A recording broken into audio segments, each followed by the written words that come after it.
ఇల్లు చీపురు తీసుకొని మామూలుగా తుడవట్లా, అలా గట్టిగా తుడుస్తా ఉంటే నా చెయ్యి అంతా వాసిపోయి ఎర్రగా కందిపోయిందండి. కందిపోతే నాకు దేవుని స్వరం వినబడతా ఉంది. అవునా, నిజమా? ఏమనంటే, నువ్వు చీపురు కార్నర్ కి పట్టుకున్నావు, నువ్వు కొంచెం కిందకి పట్టుకో అని వినబడుతుందండి. కిందకి పట్టుకోగానే నాకు చాలా ఈజీ అయిపోయింది, చాలా త్వరగా పని అయిపోయింది, చేతి ఎర్రగా కందిపోయిందంతా తగ్గిపోయింది. అప్పుడు నాకు అనిపించింది, నా చెయ్యి కూడా కందడం దేవుడికి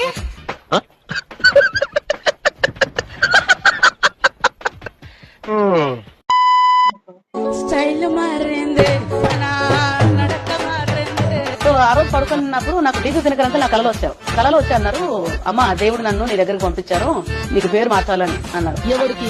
ఎవడి రకంగా దేవుడు వాళ్ళతో మాట్లాడతాడు. ఏమో ఆవిడకు అట్లా చీపురు కట్ట ద్వారా దేవుడు ఏదో మాట్లాడినాడు. ఒకసారి జాయ్ చరణాంట్లు కూడా చెప్పారు, పాలు వేడి పెడుతుంటే దేవుడు మాట్లాడినాడంట.